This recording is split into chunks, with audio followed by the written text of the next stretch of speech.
Okay, so what do you have to eat? What? So we finally cook Ep.0. It looks amazing. Honestly, okay. I can finish this in like 3 minutes. 3 minutes? Yeah, Yeah. that's so fast. Well, Is that what you're gonna do? You're just gonna scarf it down? yeah. Okay. It's so good. Do you want me to time you? No. Dude, the number one rule of improv, yes and. Can never kill the momentum. Fuck no. Absolutely not. Actually, do you want some? Yeah, I'll try some.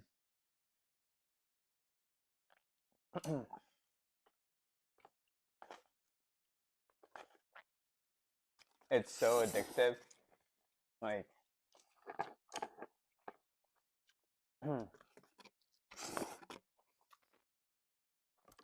if you don't have if you don't have self-control, you're gonna That's really good. this is what make Japanese people fat. Yeah. If you ever see like fat Japanese people, this is probably what they're eating. Okay. Wow. Yeah. That's really good. Do you want to tell me again the sort of the memories you have of this noodle? No, I mean this is like late. So people, depending on how financially rich you are, but people usually don't eat this as a dinner, more like a snack, like after dinner snack if you get hungry.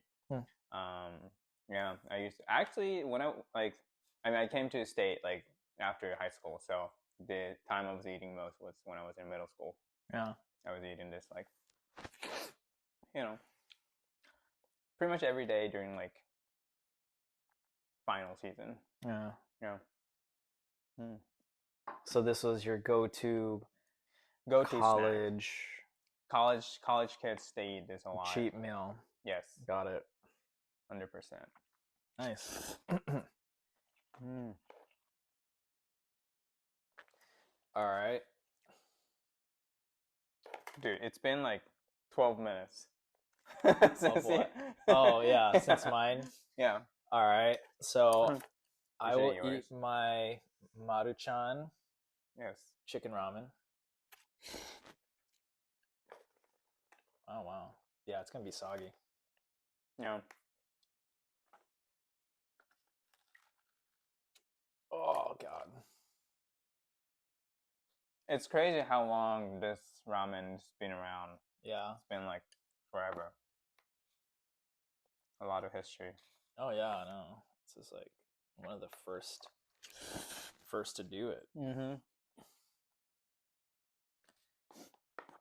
Itadakimasu.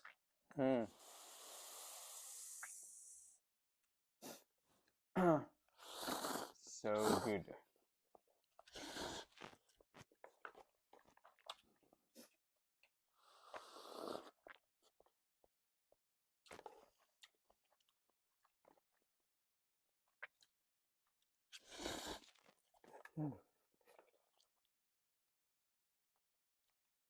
Yeah, that's pretty bland.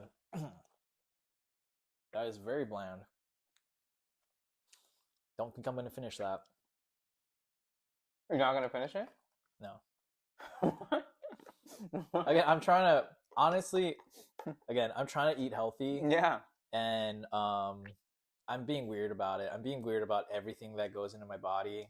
Yeah. How counting calories and stuff. Yeah. How strict are you trying to be? Like it's not that strict. It's I don't know where I got this, but I'm pretty sure I heard someone say like, and it's a little dramatic, but they said the way they approach food is, if they decide, is this food worthy of me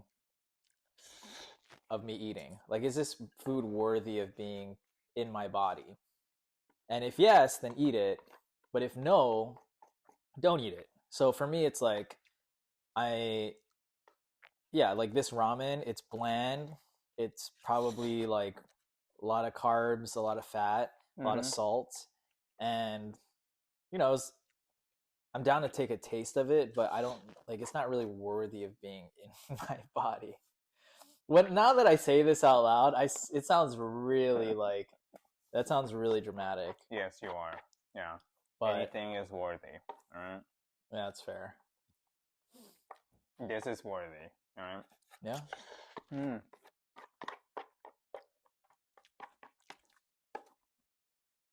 But I agree that like I never wanted to like fill myself with like McDonald's or Yeah. Chicago pizza.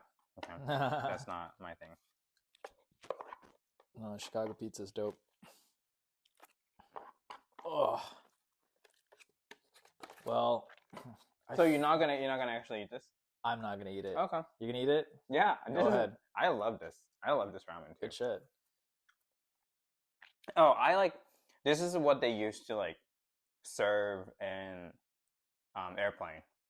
Oh yeah. You know, like like overnight airplane. Because this is the only thing they can serve. I mean, yeah, in that context, I think it'd be really good. Yeah, I feel like cup ramen is very context dependent. Mm-hmm. You know, right now, I'm in my living room. There's far better food in my fridge that I could eat. But yeah, if I was like 30,000 miles in the air and it's in a cold airplane cabin with nothing else to eat, it would hit the spot for sure. Yeah. Yeah. Ah, that was good. Nice. Okay, now I can actually talk. Yeah. So, you know, I think, yeah, I'm curious as to, like, people should know who we are in the first episode. Yeah. Yeah, we kind of just we're started eating. We're Japanese. Yeah, that's true. Yeah, we're not just like random Japanese eating ramen out of nowhere. Yeah. There's a deep reason why we're eating ramen, and that is because it. Why? I don't know. I don't know what you're getting at. Oh, me too. Okay. Yeah. Sorry, I fumbled that setup. But I think what's interesting is like if we interviewed each other and sort of like again talked about who we are individually. Like a podcast is a podcast. Honestly, no one cares. Yeah. Like that we're starting a podcast. No one cares that there's another podcast out of all the millions. I think what's more interesting is just kind of diving into who we are as people, our stories.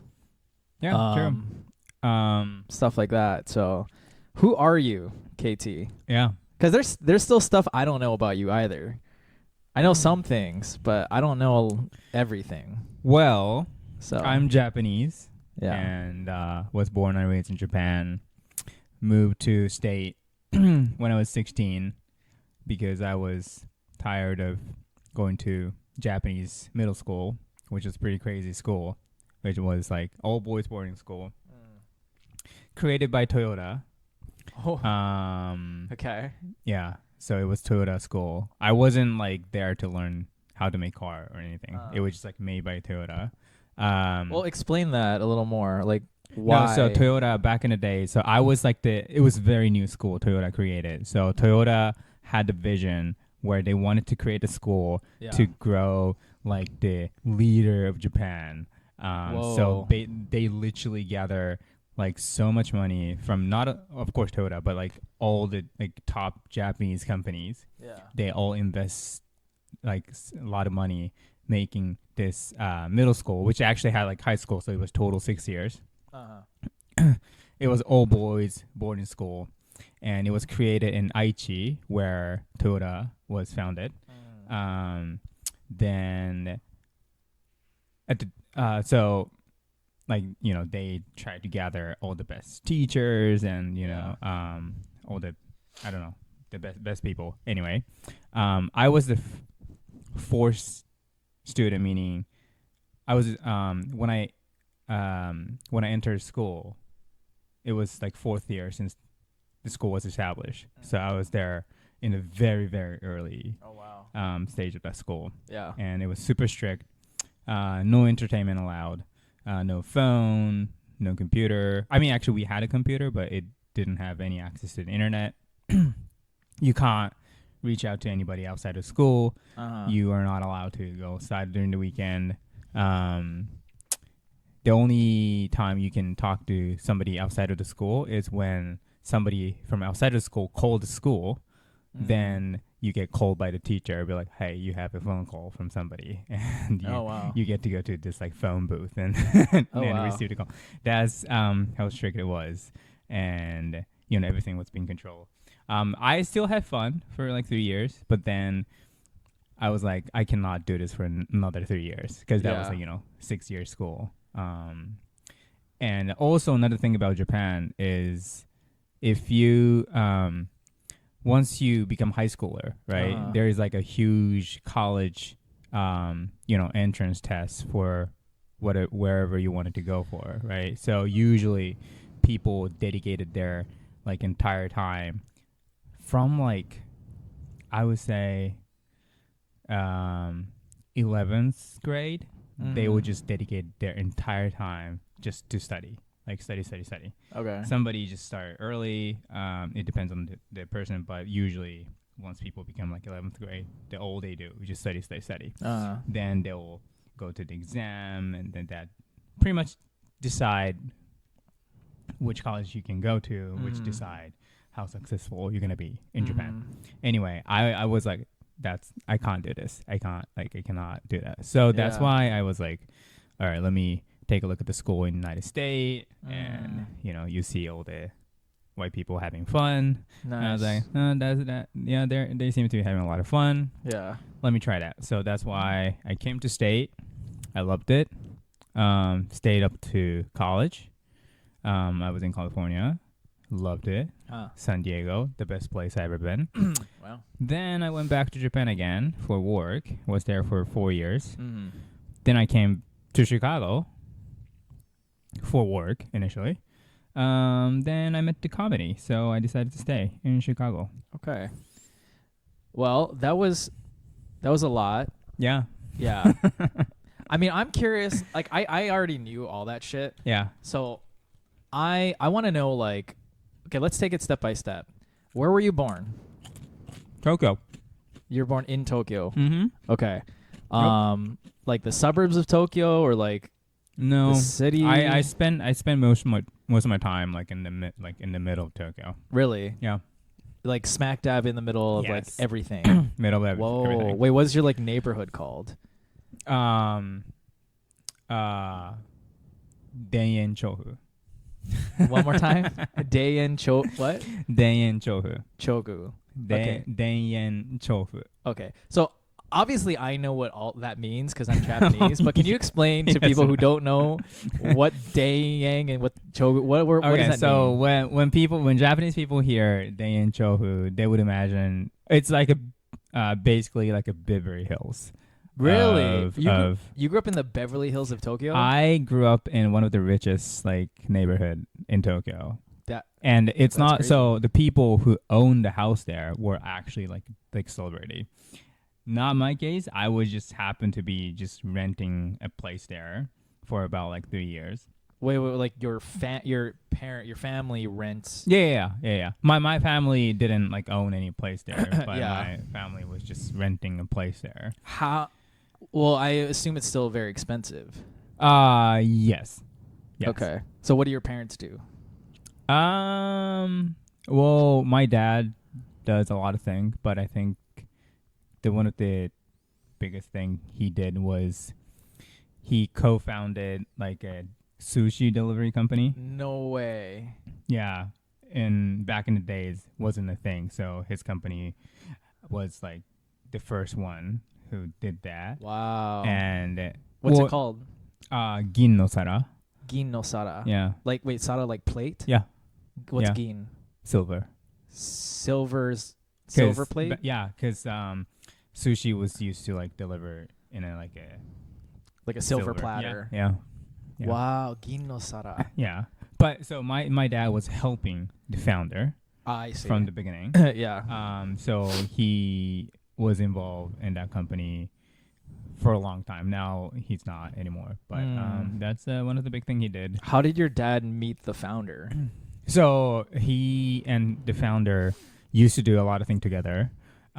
They had business together, fail a lot of things. Then the sushi was just one of the things that kind of got picked up and became a huge thing. Yeah. Honestly, I don't know how they knew each other. Well, I feel like this is our Gin no Sara. You know what I mean? Godzilla comedy, this podcast, like what we're doing. Yeah. Probably a lot Yeah. of our ventures will fail and never take off, but maybe something will, and we have to like just throw everything at the wall and see what sticks. So in this scenario, I'm kind of like you're kind of like your own dad, and then I'm like the founder of Gin no Sara, and we're gonna live in Daebuncho or whatever the fuck that neighborhood. What's it called? Daein-chohu. Daein-chohu, dude. Yeah. Dude, that's actually really cool. Gin no Sara. Yeah, but my dad just like he's constantly involved with so many crazy things. Yeah. I just keep tracking of what he does. But so he's an entrepreneur. Wow. Dang, that's really cool. Okay, how about your mom? My mom? Yeah. My mom, she's just like born and raised in Tokyo. She's okay, so here's the thing. In my family, the hierarchy is like my mom is the top. My mom is like a god. All right. So like, she's super independent. She knows what she wants, and she's not gonna tolerate anything that doesn't go to her, that doesn't like follow her vision. And like so my dad, he's like more of a countryside person. He loves countryside. He always, because he's also from like suburb from Aichi. He's not even from Tokyo. Yeah. He always wanted to live in like very quiet place, like suburb area. My mom is the opposite. She was like, if we're not gonna live in like in the middle of the Tokyo, we're gonna divorce. Like that's like really, that's my mom. Wow. So she's super is your independent. Mom? I don't want to. No, I was gonna be like, is your mom hot? Like no. No. Actually, I shouldn't say that. No, I don't know. I think she used to be hot. I don't know, because I remember she was telling me, or no, not her, but like her cousin or somebody was telling me she used to have like a guy who drives her, guy who pays for her dinner, guys who take her out for wherever she wanted. So that was. So she was pretty hot stuff. I'm a son, so I don't see that, but fair. She was having a lot of fun. I would say that's so cool. Because I mean, I'm wondering, because like your dad seems like a badass, and so what kind of woman? Oh, and also my dad is 10 years older than my mom. Okay, well that's kind of average, honestly. What? Oh, you say that like that's impressive. Yeah. 10 years. I think 20 is kind of like starting to be like, whoa, that's kind of... Whoa. Wait, that's pretty common. In general. In Hawaii? No, I mean like in general, I think. 10 years? Like 10 years, it's pushing like the limit. But these days, I don't think that's that shocking. Really? Yeah. Well, I mean... Sorry to steal that moment from you. Yeah. Like you're like... Well, actually, at least in Japan, that's pretty big. Oh, is it? Different. Yeah. Wait, in Japan, like... Is it expected for you to be the same age? Yeah. Usually. Really? Okay. Yeah. So then we'll say like 5 years. 5 years, yeah. Is like, okay, yeah, that's normal. 10 years is like, whoa, all right. And I mean 20 years? That's like pedophile. Yeah. No, for sure. Even in America, obviously.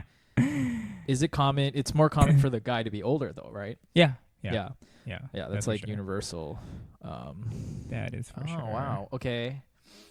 So your dad is this countryside like Japanese guy from Ichiran or whatever, and then he happens to like get really into just entrepreneurship and multiple businesses, and sounds like he's like the breadwinner of your family, and your mom was like this city girl with a very strong personality and like pretty hot, and just I mean that was like the dynamic. Yeah, kind of. And now she runs the family, of course. Wow. And she helps my dad's like business stuff. So part of the business, my mom runs it, and So how did your dad and mom meet? I don't know. Really? They're not supposed to meet in. I think that they're living their different world. I don't. I don't even know how they meet. Really? Do you know how your parents met? Yeah. Yeah, okay. I know. Okay. Well, yeah, I didn't. I never asked. That's okay. Do you have siblings? Yeah, younger brother. Really? Yeah. See, I didn't know that. Yep. See, this is great. This is the kind of information I wanted to get from this podcast. What's your little brother's name? Ryuhei. So you're Kyohei and he's Ryuhei. Yes. So what does the Hei mean? Doesn't mean anything. Hei is coming from my grandparents, I think. Okay. Yeah, I think his name was something Hei. So they really? Yeah. Oh, okay. Yeah. Yep. Cool. What do you are you tight with your little brother? No, not really. Really? Yeah. Ooh, a little drama, family drama, a little sore spot here. Yeah. Why are you not tight with your little brother? I mean, we didn't grow up together. Because I went to boarding school since like middle school. Yeah. And I never went home. I see. My brother also went to the same boarding school, but we never overlap. But you're at the same school. Yeah. Physically, So me and my brother, we have 3 years apart. Yeah. So when I graduated middle school, that's when my brother started going to the middle school. Okay. So then when I came to United States, he was in Japan. And my brother actually came to United States for high school as well, but we were in different high school. So, I mean, what I'm hearing is you guys had a lot of similar experiences, and 3 years apart is not even that far. Mm-hmm. But I mean, physically, we never really, spent time together. Okay. Yeah. So That's fair. You guys have every reason to be close. You fucking both went to boarding school. Your both names end with Hey. You both work at a bank. Yeah. Mm-hmm. That's interesting. Wow. Yep. Is he funny? We don't talk, so I don't know. He could be. So there's a possibility he's like hilarious, like even more funny than you. That is true. Wow. But I'm definitely funnier. Okay. Yeah. Nice. Mm-hmm. Well, that's some good context. Yeah, that's my entire family. Very peaceful. Peaceful. Yeah. Okay. And now, here I am. Yeah. Sick. Yeah. So I think that covers all my family history. I think that's a good overview, but I'm sure like in future episodes and conversations we'll discover more. Yeah, I can. So we'll dig deep into my middle school because I think that's like a source of entertainment. Cool. Yeah. Yeah. So how did you grow up? I was born at Kapilani Women's and Children's Hospital in Honolulu, Hawaii. Same hospital as Obama. Wow. That's like my fun fact. Yeah, you have so many similarity with Obama. Yeah, the hospital was located in Kenya. Located in Kenya? That was like a big controversy back in the day. Like people were people were like saying Obama is not American and that he's Kenyan. So this was like a very out of date pop culture current events joke. That's honestly been done to death. So okay. But now I was born in Honolulu, December 8th, 1993. And yeah, just kind of grew up in Honolulu. You never left. Well, I left. Yeah, absolutely, I left. I left when I was 17. Oh, what? Yeah, I went to college. I like. Okay, well, college. College, Got yeah. it. Okay. When I was 17, I moved to St. Louis, Missouri for college, and that was like the first time I left Hawaii. Yeah. How was that actually? Because like, at least except you, Yeah. all my friends who are born and raised in Hawaii, Yeah. they always wanted to go back to Hawaii. Yeah. But not you. Not me. Why? I always felt like I wanted to be part of a bigger world than Hawaii. And so honestly, dude, the honest truth is in high school, I was very fascinated by white people. Like, cause everything I was into was very white. Like my favorite bands were like Sum 41, Blink 182, Green Day. Okay. For some reason, I wanted to go into politics. And so I would study like U.S. presidents. Wow. And so I just like, and then I was just like, oh my God, like I would study like speeches by like U.S. presidents, like Teddy Roosevelt's speeches. Yeah.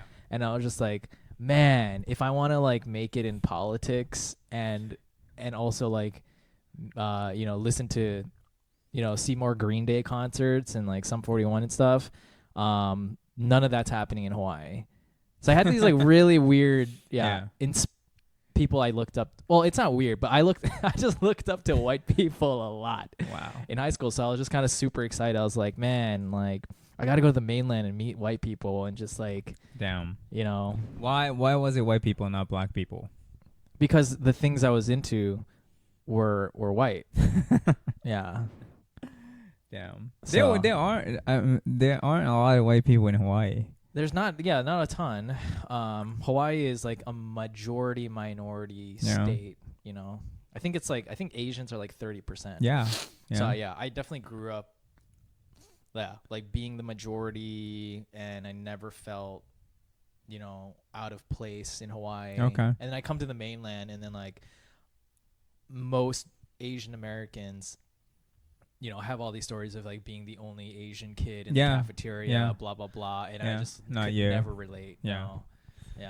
So although you study old history, you still fascinated white people, and I didn't study all history. I studied U.S. history, dude. I really bought into like, the U.S. is like God's like gift to the world, and like the story of like like the U.S., like how the U.S. was founded, and it was like all of these people who just like were always so entrepreneurial and go-getters, and like just fucking I just bought into the whole story for sure. All the positive thing about white people and not the negative side.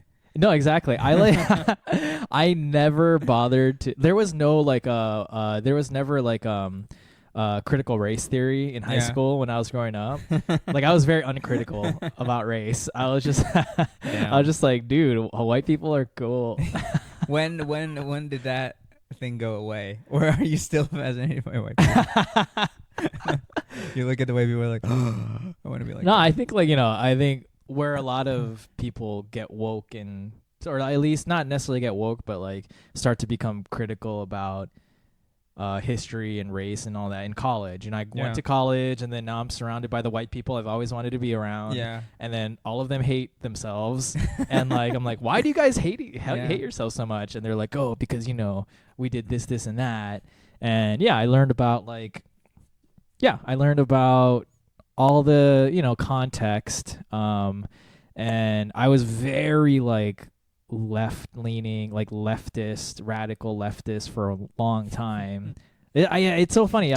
But did you see like did you feel anything different about white people compared to like people like you were surrounded by in Hawaii?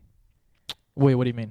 Because when I came to United States, I honestly didn't feel that much different in terms of like, because like when I was in Japan, Yeah. there are of course like good people and bad people, asshole and very kind people. Yeah. And when I came to here, I see the difference in like how extreme people go. Yeah. But they're still like good white, bad white. And at the end I was like, okay, they're kind of like did I just have like completely like romantic view of all white people? Like all white people are awesome? Yeah. No, because it's balanced. It's balanced by like the fact that people in Hawaii don't like white people in general. That's my understanding. Yeah. So I was weird. Because like I grew up in Hawaii, and the term for white people in Hawaii is haole or haole. Yeah. What does it mean? So just white people? No, I'm pretty sure this is correct, but I could be wrong. But I grew up understanding like haole, like ha is like breath, and ole is without. So it was used in general. It refers to foreigners. Okay. And they're calling them the people without breath. And that's because like, again, I could be making all of this up, but I feel like I learned this in kindergarten or some shit. Yeah. When like Captain Cook and like Europeans like came to Hawaii, the native Hawaiians would greet each other by like putting their faces close together and then kind of like breathing or something like that. Okay. So obviously like Europeans didn't know that context. And so like when they first came, like they wouldn't do the breath thing. And so the native Hawaiians were like, they're weird. Like they don't do the breath thing. So they're people without breath, haole. But so I think it means foreigner in general, but like these days at this point, like it exclusively is used for like white people. Got it. I hope it would be funny if you were just making this entire story up. It would be really funny because like I've told hundreds of people this context, this history lesson. It sounded very factual, but it would be but yeah, so like people in Hawaii hate haoles. Yeah. I mean, we don't hate them, but it's like it's because they're the tourists. Yeah. Right? Yeah. But we have a lot of tourists, honestly, from like everywhere. Yeah. But specifically the haoles. Yeah. We find them to be the most cringy. Mm-hmm. And then also like, Hawaii was annexed / illegally stolen by the U.S. And so people are appropriately butthurt. Got it. Growing up. And so anyway, so I don't know. I grew up with people shit talking haole people all the time. But then, and I shit talk haoles all the time too. But inside of you, you're like, nah, I want to be like them. Dude, no, seriously. It's when I got into like punk rock music. Okay. And everyone, like all the bands were like white people. Yeah. Like that was like middle school. I mean, yeah, that's understandable. Yeah. Like you started from the music, then just happened to be all the musician you like was white people. Because I mean, it started with just like dressing like them, like what? No, like because I would dress like I was like one of the emo kids in middle school. Like I would wear like a the gloves and everything. No, I had the gloves, but I had like a wristband, like like it's like a sweatband but on your wrist. Yeah. Like Derek Whibley, the lead singer of Sum 41, would wear like a sweatband on his wrist. Yeah. I'd spike my hair. Dude, if you saw my middle school picture, it was like just me trying to look like Derek Whibley. I'm like, so glad I didn't meet you back then. Dude, it was like it's embarrassing. And I wore like all of this punk stuff like in Hawaii where it's like 80 degrees most like year round. So like my wrists were always wet. Like I had very wet wrists.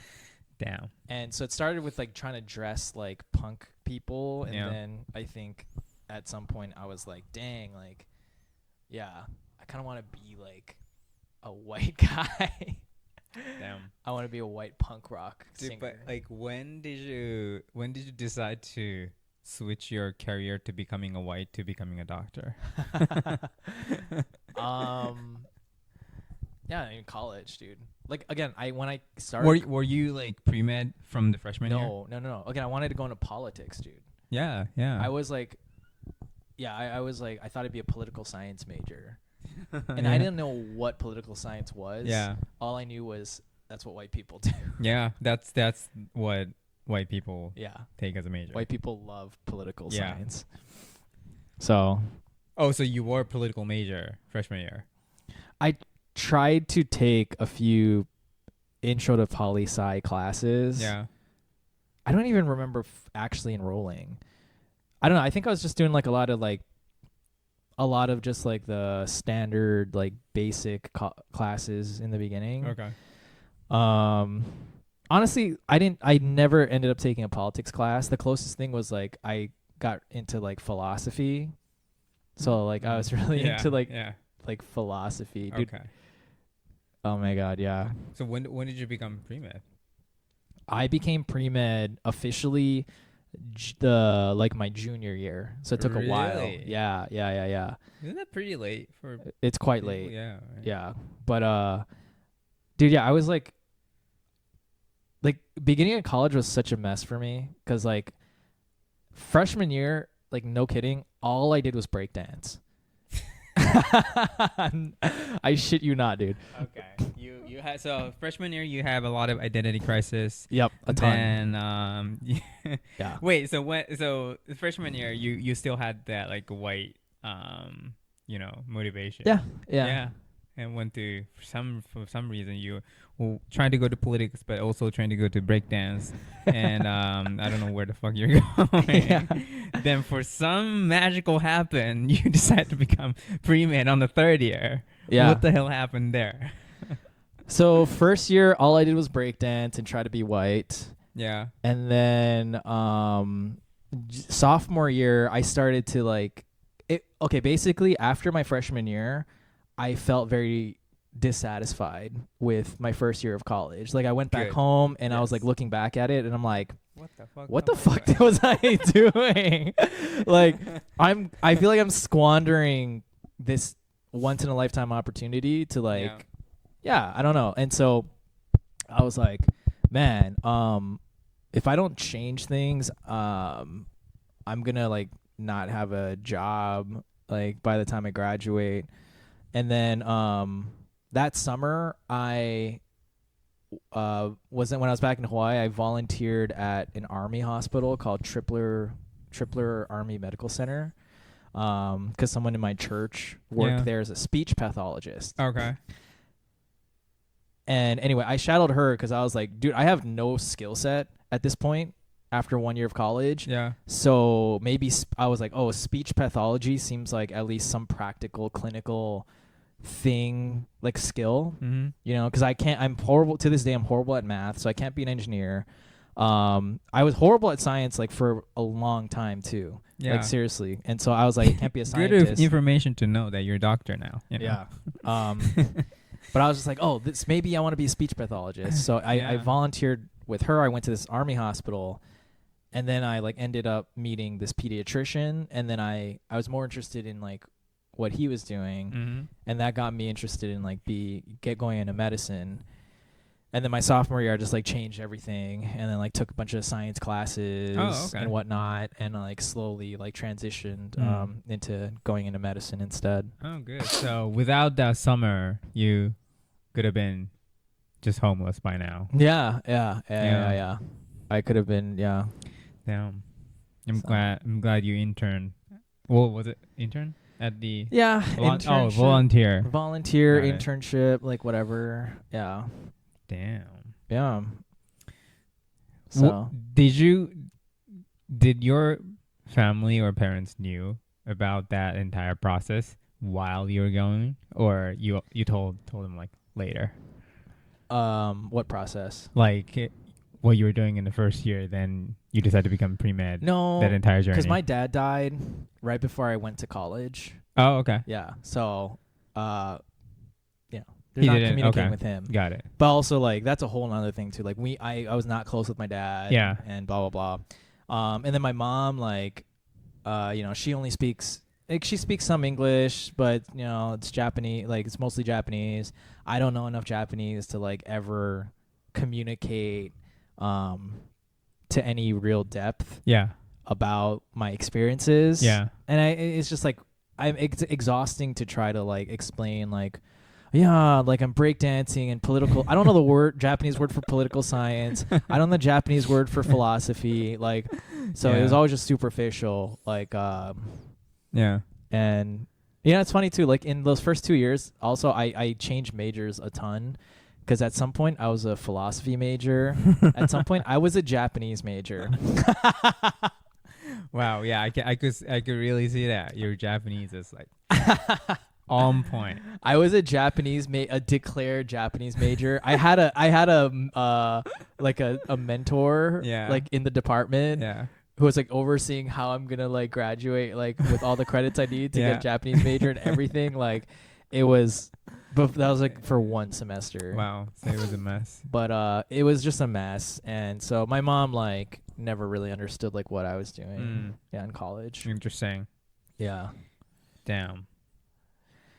But yeah, so that's a lot. Yeah. But then you became pre-med. Yeah. Then you went straight to med school after. No, that's a lot. What was the gap? Oh, so I took a lot of gap years. So I graduated. Okay. So I became pre-med in college. I was also very involved with church and ministry. Yeah. And specifically it was like it was always like one of those social justice-y focused churches who are also like, oh, like, yeah, we worship Jesus and Jesus wants us to help poor people and, you know, be like, do good and stuff. So anyway, I was always part of like this like Asian American / black church, like mixed church.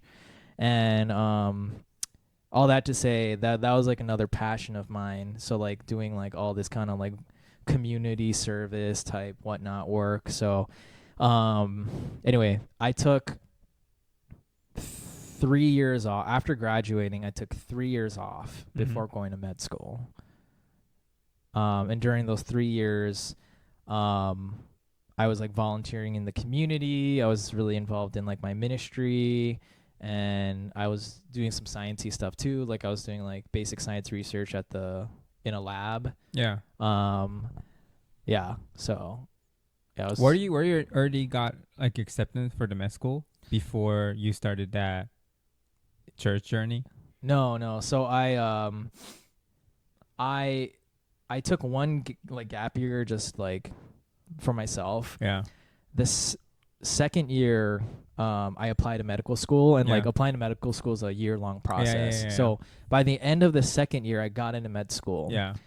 And I should have gone to med school after that second year, but I told them, hey, there's some like projects in St. Louis that I'm passionate about, and I want to like spend one more year wrapping everything up. So I deferred medical school to take a third year, and then and then I went to medical school in like 2018. Got it. Yeah. Wow. Yeah. Then you were surrounded by all the black churches. Yeah. No, like So you went from white to identity crisis, then you went to black, then you came back to Asia. No, absolutely. Yeah. Absolutely. And I thought, and I still think, I was very involved with like black church community. Yeah. That's like at this point like a very foundational like experience of mine. I don't know like how it's expressed or how I'll use it or whatever, but it is like a lot of years like in that context, and I just think it was like so cool. Met a lot of people through that. What was the initial reason for going to that project, whatever that entire St. Louis project that you were doing? I think it was like I go to college, I am introduced to all these critical race, social justice concepts. Yeah.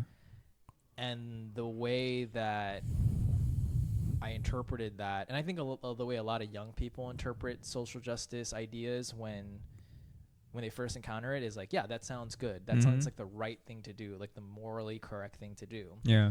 And be. And so I had that, and then I think the religious part was sort of mixed with that, where I'm like, okay, religion is like a moral thing. Social justice is like a moral thing. Yeah. So I was pursuing both of those things, thinking that, you know, that made me a good person, basically. And yeah, so I just kind of wound up in these church communities that were very social justice minded. What exactly were you doing in that like black church?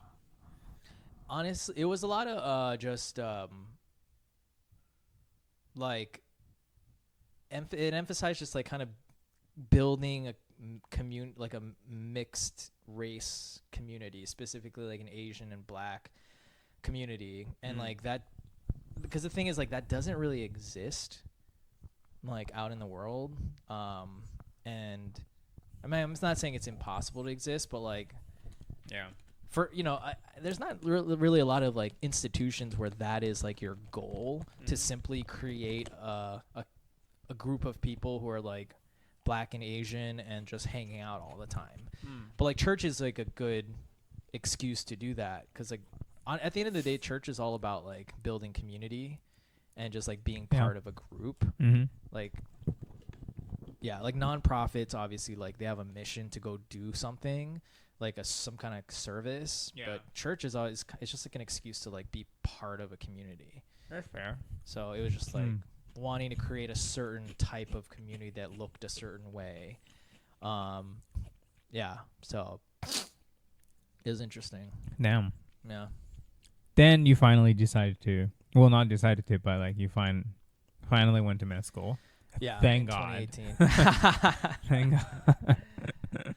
Yeah. Yeah. So. Wow. What a journey. Yeah, it's very convoluted. Yeah. Yeah. Okay, yeah, tell me more about you know, you went to San Diego for college, UCSD. Yes. And then you graduated, and then you ended up at a job. You ended up with your first job in Chicago? No.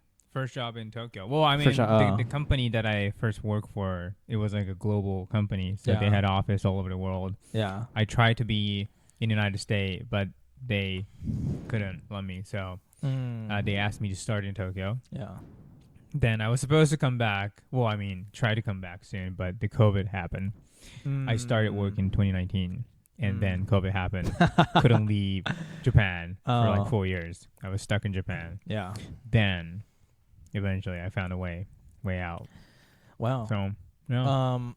What company were you working with in Japan? The consulting company that does consulting to pretty much. It's such a big company. We serve to like almost all the industry you can possibly think of. Yeah. And my focus was more of a consumer. So, meaning like, I don't know, restaurant, fast food, yeah, those companies. Yep. So okay. And you weren't doing any comedy? No, zero. At this point. Zero comedy. Right. How did you first get into stand-up? That's when I came to Chicago 2023 August. Then when I came to Chicago, I had like zero friends. I really needed to like create community ground up from zero. Yeah, absolutely. When it gets to winter, well, I had like a few friends, but like I still had plenty of time not being able to hang out with like, you know, enough people to occupy myself during like free time. Yeah. So I was looking for something to do myself. Then I knew Chicago was a big comedy city, so I was like, why not just go to comedy show? You just knew that from before you moved to Chicago, or while you were in Chicago? No, before I came to Chicago. I just like, as a general, information. Like, Dude, Chicago. most Japanese people know Chicago. No. Japanese people don't know Chicago. Okay. Japanese people only know New York and LA. Fair. Yeah. And Hawaii. Yes. They love Hawaii. I mean, Hawaii is like kind of Japan already, so they don't. Exactly. Yeah. But Hawaii, LA, New York. Outside of that, Japanese people don't know about anything. So, So I decided to go to Laugh Factory show. That was the first place you ever saw. Yeah, comedy on live. So that's cool because Laugh Factory is like one of the first places I ever saw live comedy as well. Oh, in Chicago? In Chicago. Like when I moved to, growing up, I never saw live comedy. Yeah.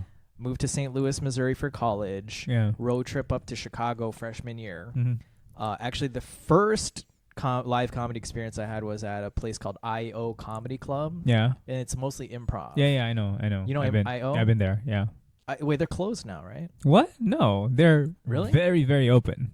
Okay. Well, you're talking about the one in Chicago, right? Yeah. Yeah, they're very, very open. Oh, God, okay. Yeah, I went to their Shakespeare improv. Oh, they run the Shakespeare improv. Yes, oh, okay. Yeah, because like a lot of famous people started there, like SNL people. Yeah. You know, I think like, what's the Austin Powers guy? Austin Power. I don't know. It's a movie. Oh my God, my pop culture references suck. Anyway, first time I saw live comedy was in Chicago. Laugh Factory. Ep.0 Comedy Club, technically. Ep.0 Comedy. But the first time I saw stand up was at Laugh Factory in Chicago, and that was probably like when I moved to the States, like, or mainland, like 2012 or something. Yeah. 2012. You were in Chicago? I graduated high school in 2011. Yeah. And then, I started freshman year in St. Louis, like May 2011 or August 2011. And then throughout that year, 2011 and 2012, like you just came to Chicago for just like road tripped up to Chicago. Oh, okay. Yeah. But Same. So sorry, I interrupted you. No, it was you remember Hassan, right? Hassan. We went to club together.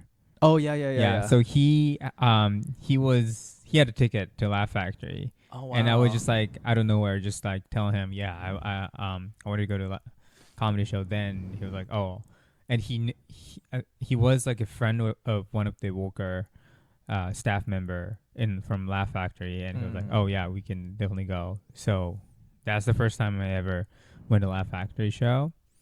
Then I was like, so I don't understand any of the American cultural reference because I just never, grew up here. Yeah.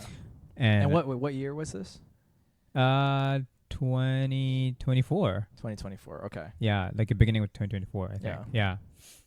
Then, so I didn't have much of a good time because I just simply didn't understand. Like people were laughing, like all the people around me were having fun. I was like, oh, okay. I just didn't know what they're talking about. Yeah. Then I was like, I think I can probably do better than people who are, performing. That was my first, thinking. Then, but why? It's just interesting. Like, why did you think that? Because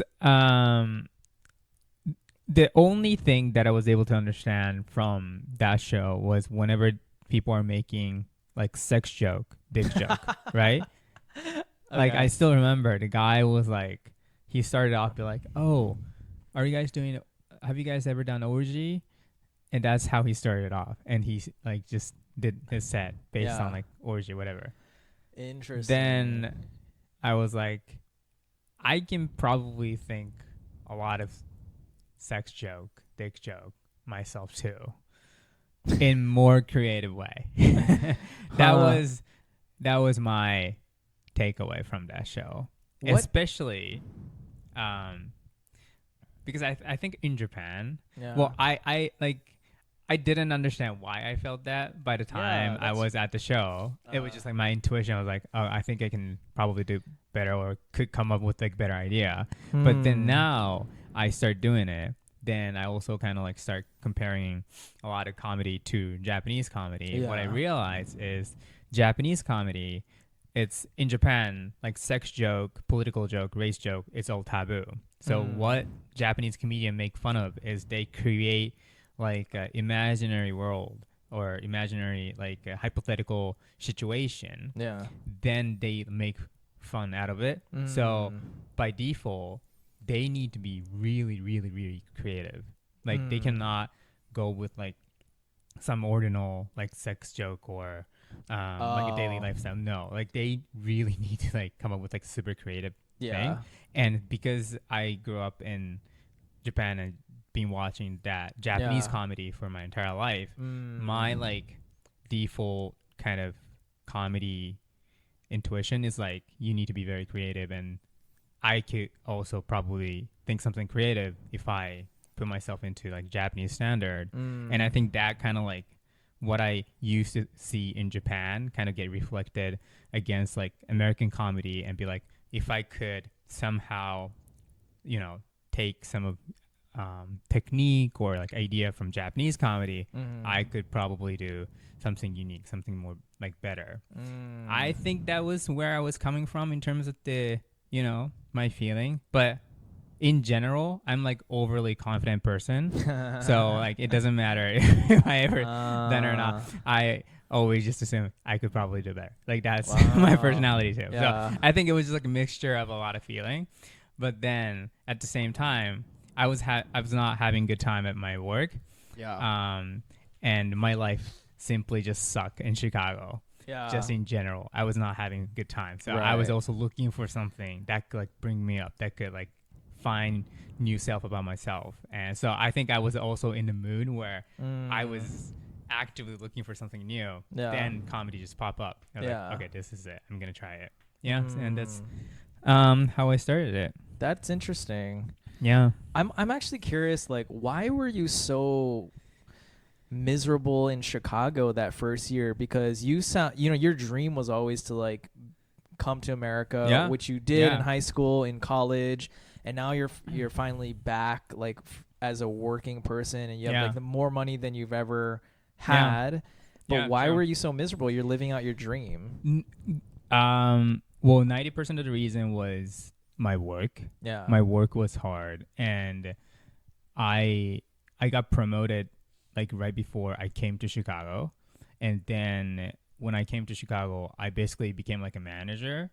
And being a manager in like a new country with the new people, surrounded by new boss and everything, nothing was working on my way. Like everything, like my boss was like, well, he was terrible. What's his name?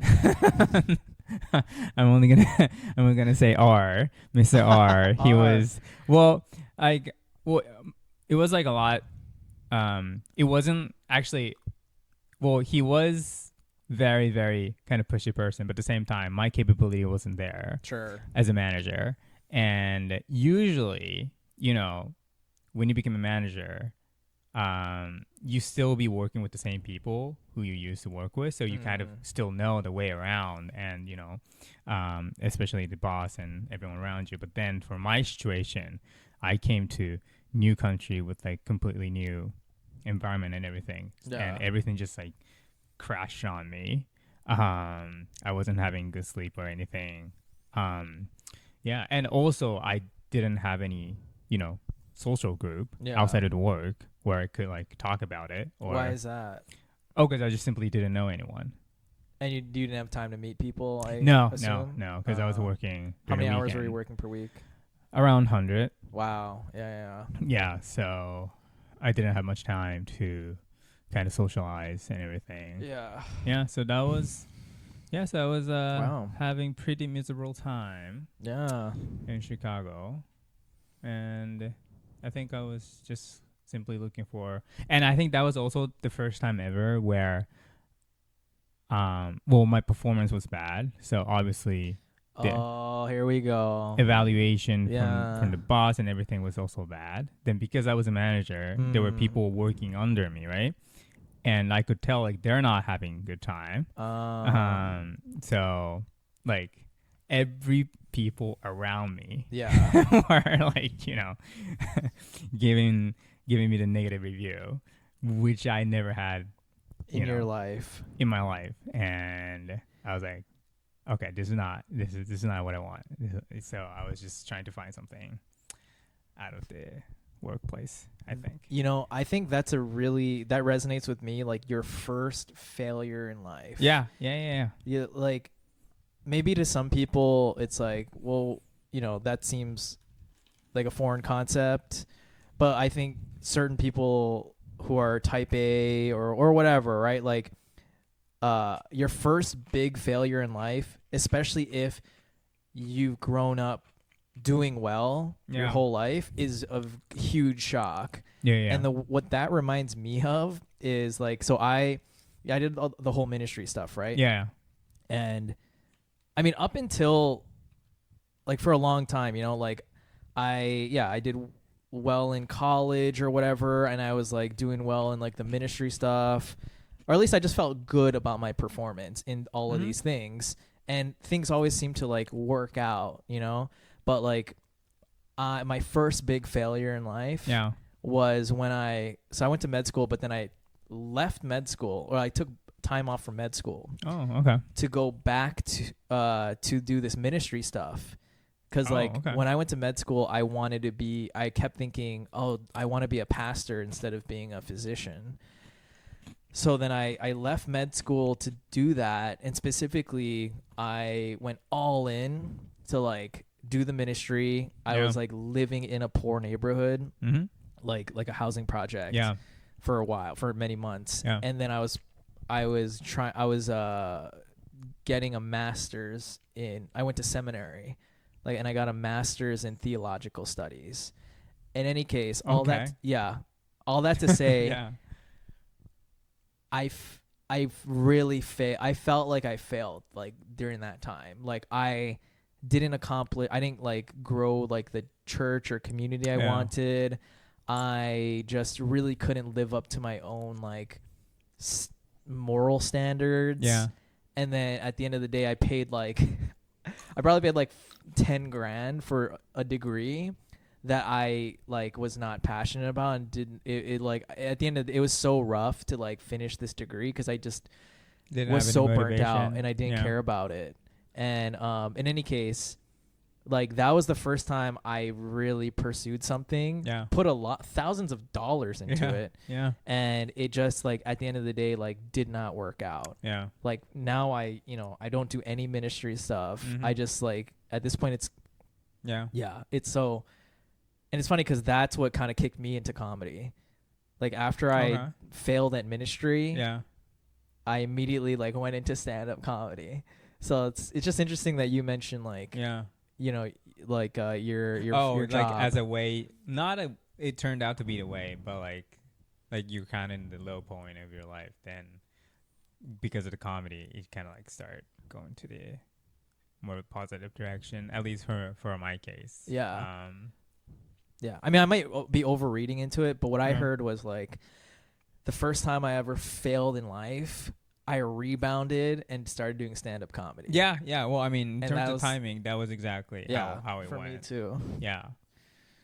And I think like if I wasn't in that state, if I was having like great life and just satisfied with my life, I don't think I would ever start doing stand-up, because open mic could be very miserable. Yeah. Like, no, seriously. Yeah. Like, describe what it's like to go to an open mic. So, like I would say like the first like one or two like dead open mic, it's kind of still fun, at least for my end as an experience for the first like one or two. But then more you start going to those mic where, I don't know, like 12 o'clock at night, there are like two people, but you still kind of like need to go up because you kind of don't want to be an asshole and guy who just like leaving like two people. And of course you're not gonna get any laugh out of it, and especially on the way back from that place to your house, you kind of like thinking to yourself, what did I just do? Like, so I waited 2 hours for this. Just 2 hours. Well, I mean, bro, sometimes like it could in Philly, there's this one of the first open mic I've ever gone to is this place called Raven Lounge. It's like the longest running open mic in Philadelphia, I believe. And at that mic, dude, it's crazy. There's always like at least a 20-person, 30-person audience in the very beginning, like the first hour. And it's a weekly open mic. Oh, damn. But, you know, whenever you have an audience, that means like if it's an open mic, all the good people are going to go first. Yeah. So even though if you sign up first, you're going to go like 40th or 50th. What? So I was like definitely waiting like 3 or 4 hours on average to like go up and do like 4 minutes of material. Yeah. So yeah, I think like the context for people who don't know about open mics is like, okay, an open mic is where comics try out new material or at least try to hone like their old material. Yeah. It's open to the public, right? Yeah. But the thing is, it's usually on a weekday night. Yeah. At some kind of dive bar in the city, or just anywhere. And it's usually just a microphone and a stage, and the only people in the audience are other comics waiting to go up and do their material. Yeah. So it's not a show by any means, right? It's more just like it's like this. It's a place you go. You wait for hours. You go up. No one laughs, and then you go home and you question your entire existence. Yes. Yeah. That is very accurate. Yeah. It's a grind. It is. But as a, you know, especially like first year comedian, there's absolutely so nowhere else you could perform. So the open mic is the only, and more, of course, like more time you spend in this field, like you start to getting to know people and you start becoming friends with like people. So it turned into more of like a hangout place for like with your friend. But until you get to that point, like you're gonna go up, you're gonna bomb in front of like older comedian you don't really know, and you know you're gonna be judged. I mean, actually, so people don't care anything about how people perform at the open mic, but like if you're bombing, you'll feel like you're being judged. Oh yeah, absolutely. And so even though you do really good, doesn't mean anything. There's only negative for the like first, I don't know, few years for some people. And that's why we started our own show. But unless you're like suffering from other stuff, I don't think you would see somebody who are genuinely super happy in their life showing up in the open mic and start pursuing comedy. I think everyone had a dark moment in their life, or some issue, and they came to open mic, and started doing comedy. I think, No, it's really interesting. I like to hear why people get into comedy. I mean, I remember being in Denver. I visited Denver like a year ago. I was waiting in line. I was still like first year comic. Waiting in line to go to this open mic, and I just like started chatting with this guy next to me, and then he had just started comedy, and I was like, why did you go into comedy? He's like, I just got divorced. Oh, that's another thing. Like more open mic you go to, more you start feeling like that, like this. Like if this guy is doing comedy, why can't I? Like, so you see somebody who are in like way worse situation than you could ever imagine. And then they're doing what they could do in their best, and that really motivated me, at least. Be like, okay, these guys are like hustling so hard, and what the fuck am I whining about, you know? So that kind of like really get me going. Be like, okay, like I'm at least like, you know, I'm not a homeless. I have a house. Yeah. I'm not like suffering from finding the money to eat. Yeah. Stuff like that. Like that, those like basic level of, I don't know, like happiness or like, Yeah. So I start to feel like, oh, why am I like even be depressed about such a small thing compared to like any other people who are trying to do their best in the worst situation. Yeah. So I was like that I think that's like really changed my mindset, and also was super grateful for just being in that scene and being able to meet so many people in so many different environment, background, situations. Yeah. So yeah. I've met several people who are like, I just got diagnosed with like ALS or some like terminal degenerative disease, and they're like at the open mics, and they're again, the open mics don't make you feel good, so they're pouring their heart out and trying to be funny, and like still no one's laughing, and like again, like there's some pretty sad stories that you hear. I completely agree. Yeah, like from since I started going to like open mic and started doing comedy, like I literally start not giving fuck about work. Like, it doesn't. Well, I mean, I still did my job, but like. But this is another thing you can talk about. But you literally quit your job. I did. Yeah. Yeah, I was like, why? Like, well, I mean, the quitting the job is more of like me prioritizing more of the comedy thing. Yeah. But when I was still working and doing like open mic during the work, I was like, I used to be like, if I make a tiny mistake or like small mistake, or if anything is not going in a way where I want it to be, or if I'm getting like so many blame out of nowhere, I used to get really frustrated, being sad and all this thing. But then since I started doing comedy, I was like, I really don't care. Like I still do my job, but at the same time, like if I do my job, like I really don't care if anybody gonna blame me or anything. Yeah. So I think the way I respond to people really changed. Like whenever somebody make a mistake, or if I wouldn't call it a mistake, but if something is not going in the right direction, and the boss would be like, dude, what the hell is this? Blah blah blah. Yeah. Before I'd be like, oh yeah, I'm very sorry, like blah blah blah. Yeah. But after that, I was like, oh, I don't know. Like that's yeah. My mentality. That's cool. I mean, do you feel like people notice that change in you at work? No, I don't think so. I mean, in the consulting field, like you work with completely different people every month. Yeah. So like I just notice myself. Yeah. How I'm responding to people. But wow. if I was working with the same person, they would definitely realize. Yeah. Yeah. Yeah, it gave you perspective on what's important in life and helped you to not sweat the small things. Yeah. Wow. Exactly. Yeah.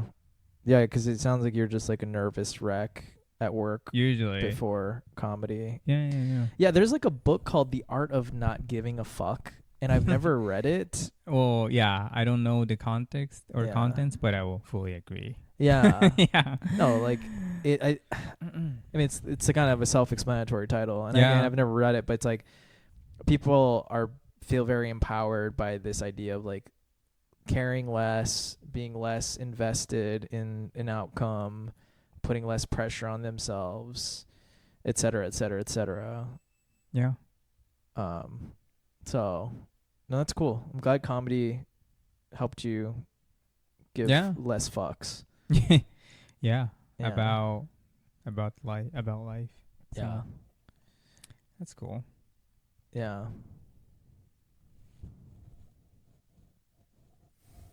What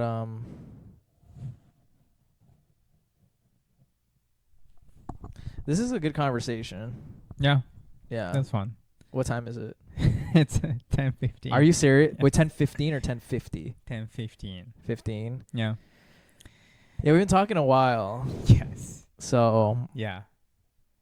I think we can call it off for episode 1. Episode 1 of Godzilla comedy podcast.